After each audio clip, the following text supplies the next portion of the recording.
downrange, I have the Triumph Systems Pivotal Trainer, and on it, I have a steel armor that is designed to mount to the ballistic cover, if you will, to protect the motor. I'm going to test it. I've removed the motor just in case this doesn't work. I'm shooting 5.56, and then I'll step it up to 7.62 by 39, and then 308 on that same plate. Okay, here we go.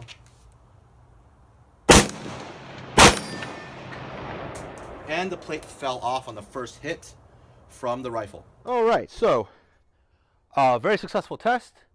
Here is the steel plate. It fell off. I thought I missed, but it actually hit. 2 direct hits from 25 yards away using 5.56. What is this? PMC ammunition, bronze. It's 55 grain FMJ, 2,900 feet per second at the muzzle velocity. So 2 hits direct onto this steel plate. You can see the impacts. It's a little bit dirty because I fell on the ground, but you can see the 2 little impacts right there. I mean, there's the tiniest little dimple in this steel. No bowing of any kind of this steel, and this is only like a 1/4 inch thick.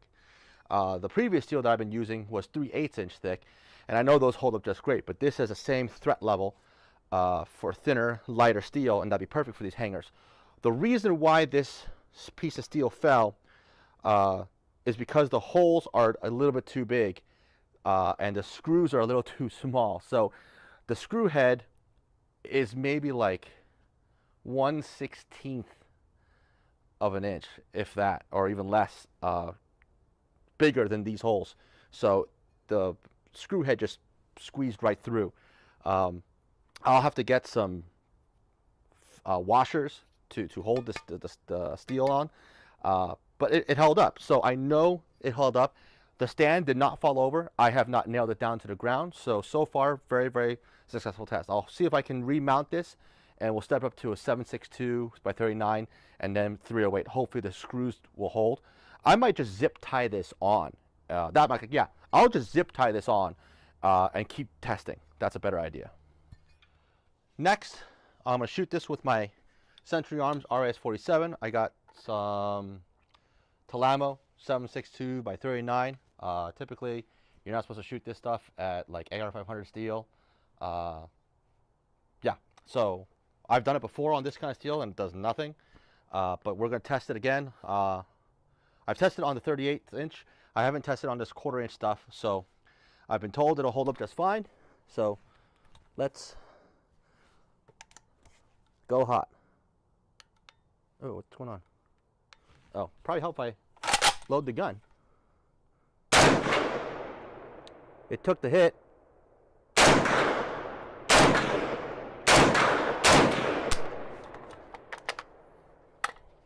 All right, let's go check out what happened.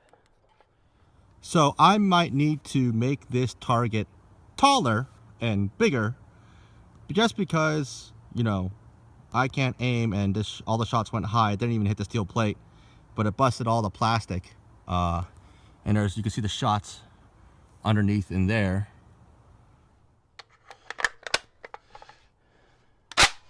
Okay, we're gonna try this again, and this time I'm gonna aim bottom edge of the steel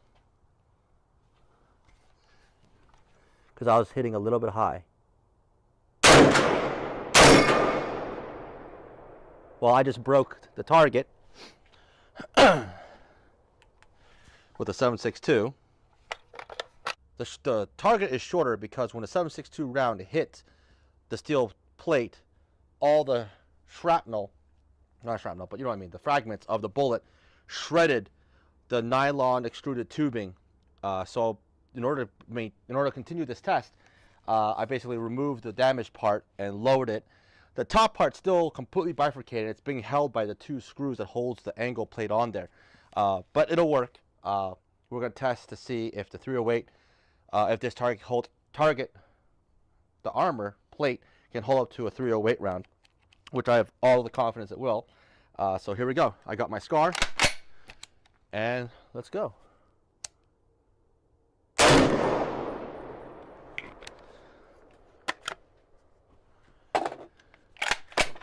Now, Right now I'm just having it held on with zip ties just so I can do the test. Maybe Triumph Systems might want to use more sturdy hardware to hold on to it, but to me this is an insurance policy. This Target system with the robot rotating pivotal trainer, that's a $400 system, and most of that money is built into the motor and the wireless stuff. So you want to protect that. And the steel armor plates that I got, I don't really have a price range on them yet because I still need to find out the cost, but this is going to be a lot cheaper than $400. My target price range, don't quote me on this, would be like 20 bucks for these little plates. Something really, really cheap and affordable. As you can see, they've been holding up just fine to the 5.56 and the AK rounds. We're going to walk down and go check the 308. But in my idea, I think having it held on by just zip ties kind of works, because the idea is you're going to use this thing and do drills on this target system. Highly unlikely that your shot is going to be that high up to remotely get close to the motor, but people do stupid things. So if it's held on with zip ties, you saw one round 308, boom, you can hear it, it falls down. That's almost a visual cue to say, whoa, stop shooting, something terrible just happened. And we'll see that it's the steel that took all that energy and it didn't transfer into the motor. Now I'm going to have to redo this test with the actual motor and sacrifice my motor and take one for the team and see if, I don't know if the vibration from the round hitting that steel is going to affect the motor in any way, but that's why we do these tests. Okay, I got the plate back, and awesome.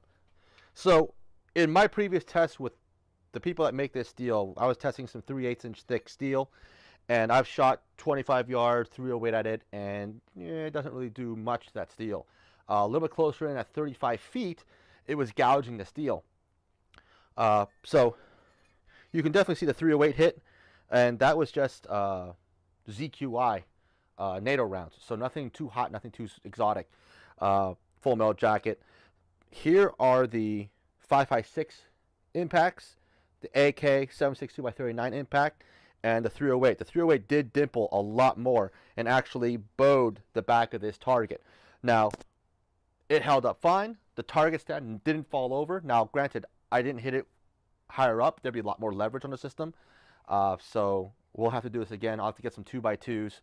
That's the one nice thing about the Triumph systems is it's designed that if something happens, like, you know, one of the uprights got cut down, and the one I got was already a demo unit, so it already had like holes in it, which I said that's fine because Jared designed this that you can just go to the hardware store, grab a 2x2, cut it down, and make it to the right lengths. So I'm gonna do that. We'll resume this test again with the actual motor functioning while I shoot at it. So yeah, but so far, I mean, this steel has held up phenomenally. Look, one round 308 did nothing to. Oh, I'll say did nothing. One round of 308 just, you know, bowed it. Yeah, compromised the steel, but this isn't supposed to be a target that you're supposed to shoot at. I mean, you could put this out 50 yards, 100 yards, and shoot at it with a 308, but we're shooting 308 at 25 yards at an angled piece of steel to protect what's behind it, and that this held up great. It did what I wanted to do. I think people will be very happy getting these and protecting their $400 investment. I think I will have one edge just be another inch taller, because I noticed that there's a little bit, the angle bracket that actually mounts this to the whole frame, there's actually a little bit of it exposed. And when I first shot my AK, I was shooting high and I was going right through that. And I was wondering, why am I missing? I'm not hitting that steel because I was missing. And it actually perforated that angled bracket. The bracket still is good and will hold this up, but it went right through and just cut the plastic extruded beam right down the middle. Now, because the bracket's holding on to both ends of the broken pieces, I can resume the test and do the 308. So yeah, we'll resume. We'll go back, get some 2x2s, rebuild it, and test it again.